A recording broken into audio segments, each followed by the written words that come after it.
Hey you guys, it's Spooks and Crime with Amy and my co-host JB. I literally fucked that up, but maybe that comes in good for anybody who's new listeners and they decide to come in at the last minute. You know who I am.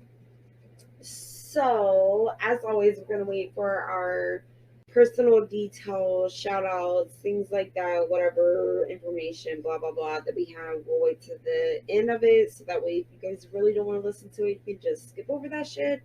But for right now, we're just, as always, gonna go ahead and skip into the. And this is episode 51. 51!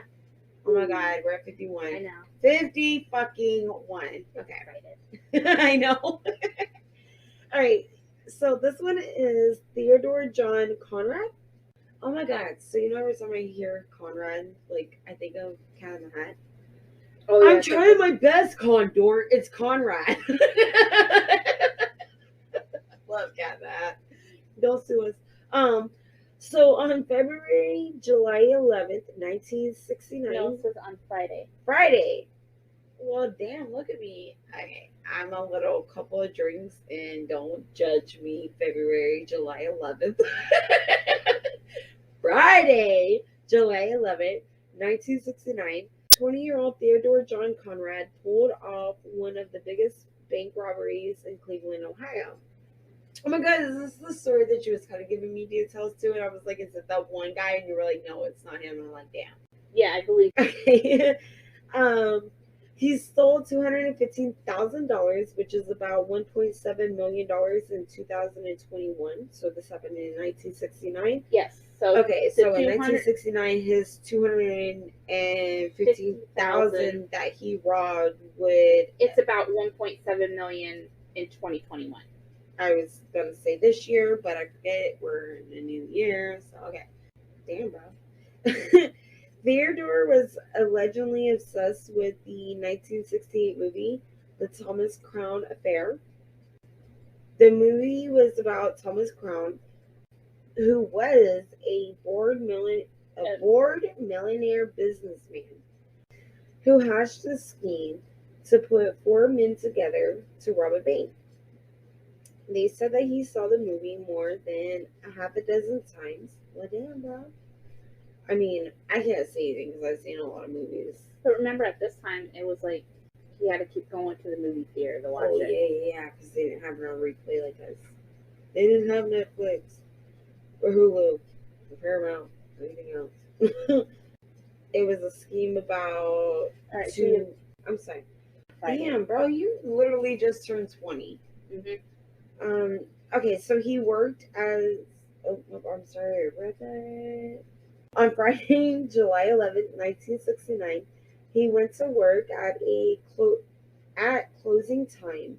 He walked out of the bank with $215,000 stuffed in a paper bag. So he literally went in there with a paper bag and was just like... No, well, he might have got it from work. So he went to work because he worked at the bank. Mm-hmm. He worked his whole shift. Mm-hmm. And at closing time, I don't know if he brought the paper bag or... Because you know how at banks they would put money and things, so it could have been one of those things. So, and he just stuffed it and he just left and he never came back. So, like, you know how you go in there and you're like, I want $1,000 out of my bank account. So they put all the money, even if it's just a couple hundred, they put it in an envelope. Mm-hmm. So he went back there and he just stuck it in an envelope. Like, okay, I'm going to put this to somebody and just like there. And then at the end of his shift, he just walked out with that shit. Yeah, so at closing time, he went to the vault, took the money, and just left. All right. On Monday, July 14th, 1969, when Theodore didn't show up for his shift, they decided to do a check on the vault. Well, they decided to check. Because remember, on Friday, he took the money, so they weren't open Saturday and Sunday. So on Monday, when they noticed Theodore didn't show up, that's when they checked the vault. They noticed the money was gone. So there's no money and no Theodore. So they're like, when they checked the vault, they noticed that money was missing and they called the cops. But at this point, Theodore had already had a 2-day head start, which of course it was Friday when he did it. Yeah. Banks are not open Saturdays and Sundays, so yeah, he has 2 days ahead of him. Detectives followed leads across the country to try to find and locate him. Some of the places were Washington, D.C., California, Texas, Oregon, and Hawaii. Holy shit, what a fucking span. And states to be like, oh, this is where he could be. What? Yeah, those were, different leads led them to different areas. A Cleveland couple visiting Hawaii met a man and later realized that he looked a lot like Theodore. So that was the last major lead that they had, was saw a man that they later knew was Thomas. You know, that's the one thing, like, I don't under. And that and that's a good joke. And that took place, can't remember if you just read or not, but in October was the last lead that he was spotted in Hawaii. October 1969. He was the last credible sighting of Theodore that took place in Hawaii. So he robbed the bank in July, and the last credible sighting of him was in October of the same year. Just imagine though, like, you being that type of person that had that type of face where you are recognizable no matter where you go. This is one of my biggest fears of doing any type of felony cases when it comes to jury duty, because I am terrified. I have one of those faces that, like, everybody recognizes anywhere. Oh, you look like this person. Yeah, I'm not that person, but I might look like that person. But who's to say if I go on jury duty and that person, like, happens to assume that I'm the one that pled guilty, even though I might have not been that person that pled guilty, and they remember my face, and then they come after me because, like, bitch, you got that recognizable face. What? No, don't kill me because I look like somebody you think you knew. I can't help it. This is why I can't do jury duty and stuff like that, because I get scared of things like that. Like, the last person that seen him, it was a couple that realized that he looked a lot like Theodore. Well, this was also, even if it was just a look-like. Could you imagine the person who went him? But they were the only ones that recognized him because they were from Cleveland. They were just visiting Hawaii, so that's why they knew, because they knew about, because this didn't actually blow up because this was around the same time as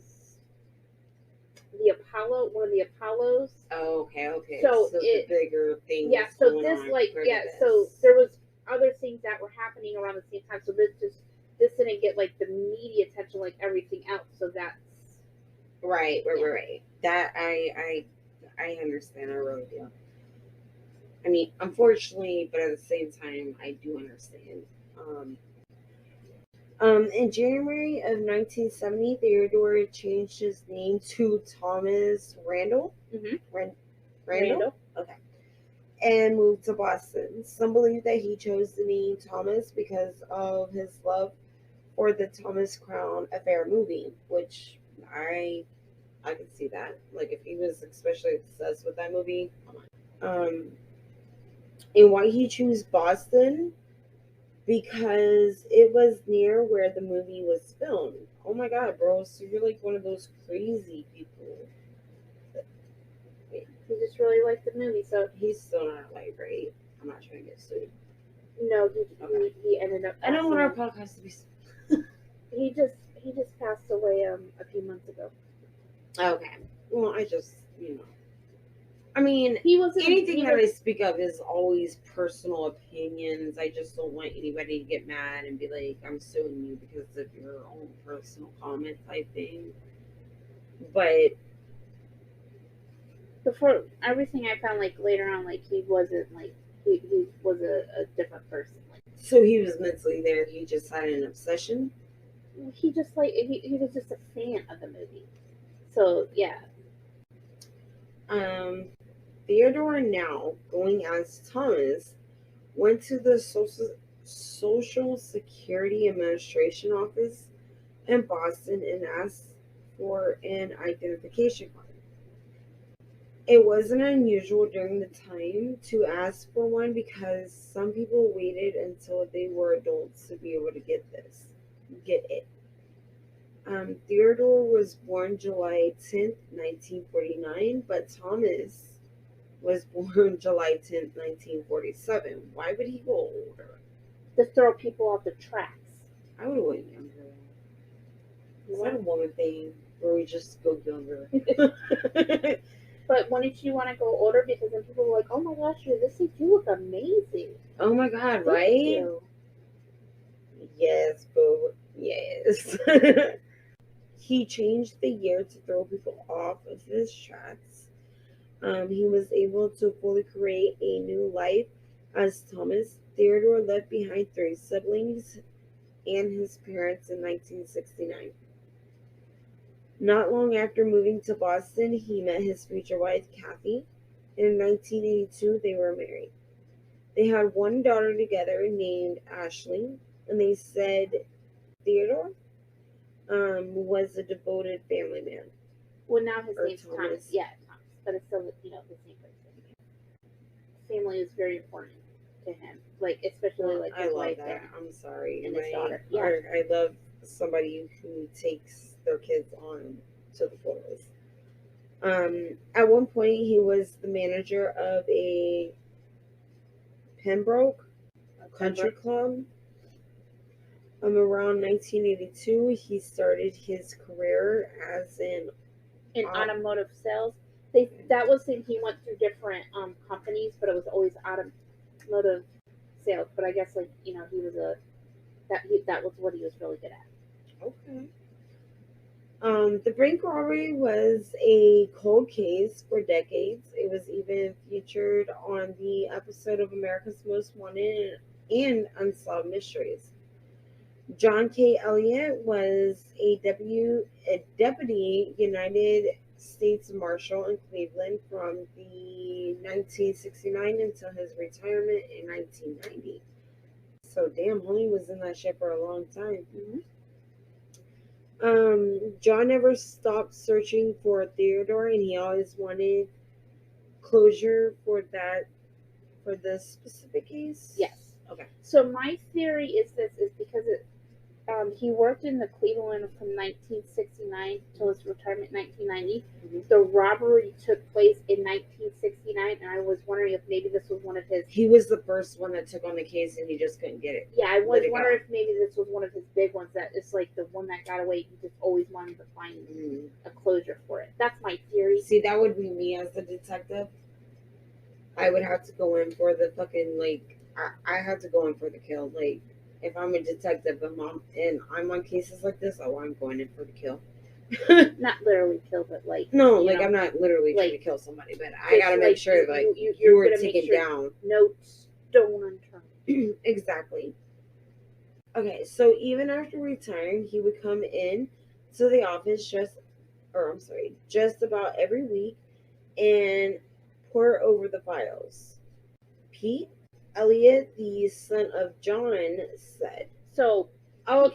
Pete Elliott, the son of John, said that even after retiring, he would come into the office just to be able to go over the case. So he was determined. He was not letting this shit go. He was really determined to close this case. Pete was also a U.S. Marshal in Cleveland who inherited the hunt of Theodore. So basically, when he became a U.S. Marshal, he kept it open so he could find a closure for his dad. I love that. Yeah. He said, "It always stayed on my dad's mind. We kept going because it was important to my father." John passed away in March of 2020. Was it from COVID? I don't know. It didn't say. It just said he passed away. He just passed away. We're gonna say from natural causes. The case remained cold for over 50 years until Thomas was on his deathbed from lung cancer. Now, Thomas was John, right? No, Thomas was Theodore. John was the U.S. Marshal trying to... That was the dad. Yes, he was trying to track him.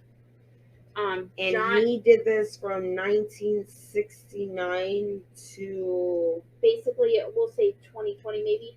He was U.S. Marshal from 1969 until 1990. But even after he retired, he was still trying to find Theodore. Now, because John passed away in 2020, he didn't know that the case was never solved when he was alive. Pete, which is John's son, who is also a U.S. Marshal. He was one. I believe he was one of the ones that helped identify, because this case was closed for over 50 years. The only reason why they found out that Thomas was Theodore is because Thomas was dying from lung cancer, and he confessed that his actual name was Theodore, and he robbed that bank in Cleveland in 1969. Oh, okay. I'm a little slow. It's okay. Okay. So, and that's when he told his family his true identity. His wife and daughter never knew about the other life until then. Thomas died in May of 2021. The United States Marshals of Cleveland traveled to Boston and positively identified Thomas as Theodore in November of 2021. Yeah, so Thomas died in May of 2021, but it wasn't until November of 2021 where they were able to connect that Thomas was in fact Theodore. So it took a few months for it to come together, but they did get it together. Okay. They were able to match the documents from Theodore in the 1960s with documents from Thomas. One of those documents was when Thomas and his wife filed for bankruptcy. Yeah, in 2014, I believe they filed for bankruptcy. There you go. I can't pronounce so some of that information kind of matched with what some of the stuff was going on in the 1960s. Okay. They're not sure what happened to the money, though. Yeah, everything I said and different articles I read, they weren't sure what happened to all that money. They said they speculated it had been bad investments or this and that, but they're not sure. They just know the money wasn't right no more. Some of Theodore's family assumed that he died because they never heard from him for decades. Theodore's sister was relieved to find out that her brother had lived a happy life. And her son Matt said she thought that she would go to her grave and never know. Oh, so she thought, what he's saying is he thought his mom was going to die and never know the actual truth of what was going on. Because remember, Theodore, in 1969, when he left behind 3 siblings, right, and his parents, and that was one of the siblings. And his family just assumed he was dead because they never heard from him. And so she was so relieved to finally kind of closure for her, be like, oh my gosh, I'm so glad that my brother lived a happy life and had family and stuff like that. Yeah. For 52 years, no one knew. One of Thomas's friends said that he was just a gentle soul and very polite. So another friend of Thomas, his name was Matt Kaplan, said that the only way it makes sense is that at the age he was. The only way it was to make sense is that at the age he was just a kid, and it was a challenge thing. So is he saying he was basically saying he was a kid because he was a kid that the only reason why he robbed the bank is because he just kind of wanted to challenge himself to be like, I could do this. Yeah, he's got the kid mindset. Because remember, he just turned 20 when he robbed the bank. He did it just to see if he could do it. It's not like that he became a professional bank robber. If he would have told us way back when, I don't think we would have believed him because he wasn't that kind of guy. The man was different than the kid. So basically he's saying him as a grown-ass man is different than... Yeah, so he was saying that Thomas was a completely different person than Theodore, who robbed the bank. All of his friends agreed that what happened long ago hasn't changed how they feel about him. Good for you. Y'all are good friends. One friend said that the man I knew didn't change all of a sudden because of something he did a lifetime ago. His wife Kathy said that he was a great man. Yeah, so they're all saying just even finding out that because they didn't know that he did this crime until his deathbed when he literally said. And that's not gonna wipe away like the 50 years of like some of these people knowing him, and like his wife. They've been married since they were gonna hit their 40th anniversary this year. So like he was a good person, and that's not just finding out he robbed that bank and gonna wipe out the person she was married to, because they're basically two different people. Yeah, who you are when you're young is not who you are when you're grown if you actually mature from this shit. So, okay, we'll take a quick break before we go to the next story. All right.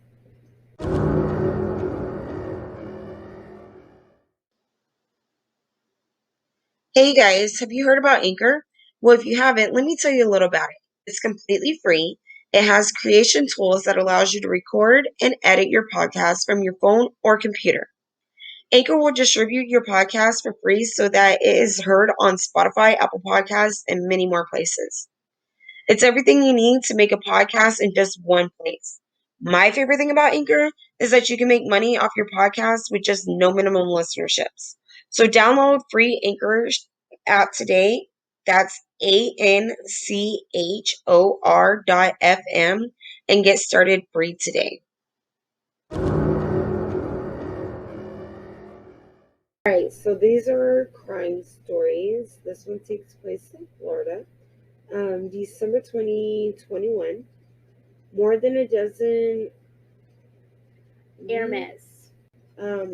Oh my god, I just read this on one of the things, but I didn't actually click on it.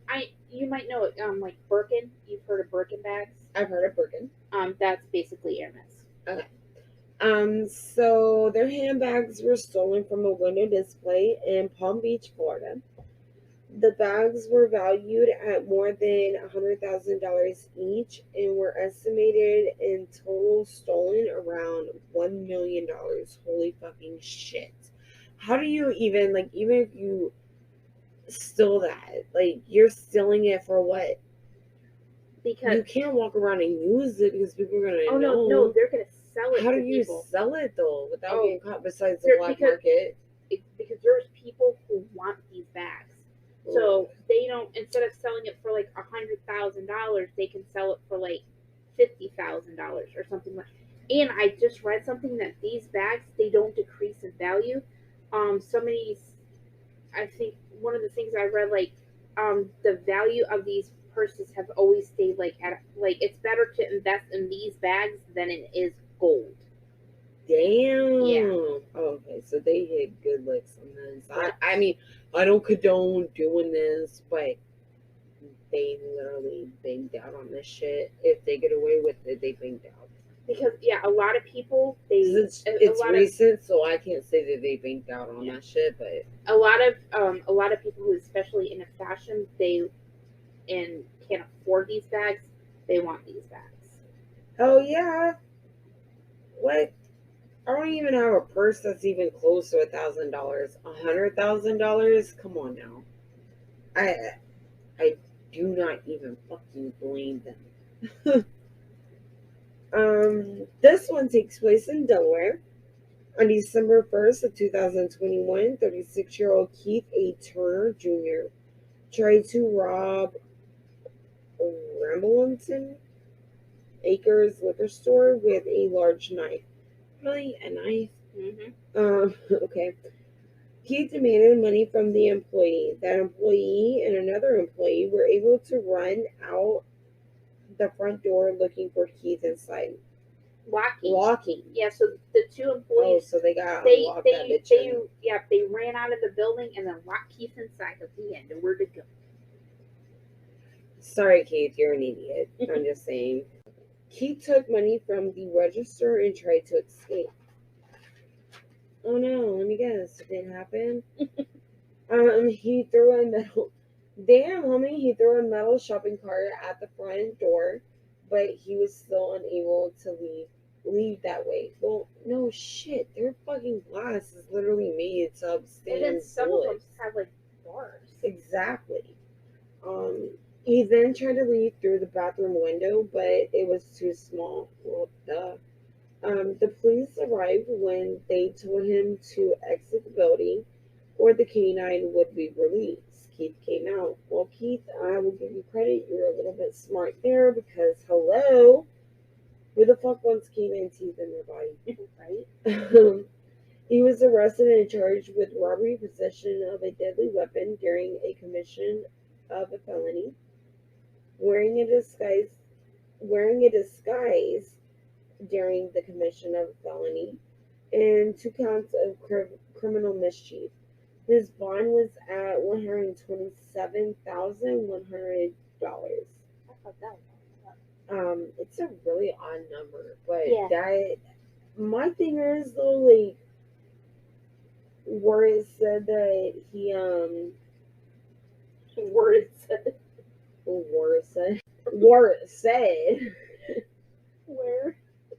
said he oh no. Oh, he was wearing a disguise. So was he like that one guy in our crime stories a couple of like episodes ago where the guy literally tried to paint himself black, but you could tell he was like white? I don't think it was that, Okay. but I don't know what he tried to look like, but it could have just been like a hat, glasses, hoodie type thing. I'm not actually sure. Either way, Keith, you fucked up, homie. You didn't do it right. You got caught. Good luck to you. Anyways, so this is episode 51. Yes. This is our little true crime stories and our big episode. Make sure you listen to us or follow us on Instagram at Spooks and Crime. Spooks and Crimes. Don't forget the S. I had other little things I was going to tell you, but I can't think of it on top of my head. So it's okay, but we got another. Oh no! Wait. I do want to give the one shout out to the person who gave us the 5-star. Oh, on Apple. On Apple, you are literally our first person to rate us on Apple. Even though we appreciate everybody for listening to us, like you're helping out so much, but those rates literally help us get more out there. So with that one little rate, you helped us jump up in different listener places. What is it, like Comcast? I don't know. But something like that. But you help us get out there. So thank you for your one, like, you know who you are. We don't know who you are, but thank you. You help us get out there a little bit more. If we can get more of you guys just to like, even if it's like a 3, 4, 5-star, just go on there. You don't even have to listen to us. Just hit that fucking star, and that helps us get out there further. And then, and then like word of mouth, be like, hey, check out these people. Yeah, but we appreciate all the listeners. Oh, well, of course, we appreciate everybody, but that was neat to see. Yeah, like I'm sorry if you go a little extra to help us. I'm going to specifically give you a shout out. That's just what it is because you're literally helping us. But at the same time, we literally appreciate everybody. Like we're trying so hard. So for the people who actually do listen to us on a continuous basis, thank you so much. For anybody who's literally coming in, we hope that you like it and you stick around and just work with us. We're getting better. We still have shitty equipment, but we're trying. We're trying. All right, guys. Thank you for listening. Make sure you check out our Instagram at Spooks and Crimes Podcast and give us any kind of reviews or anything like that. Other than that, thank you. Bye.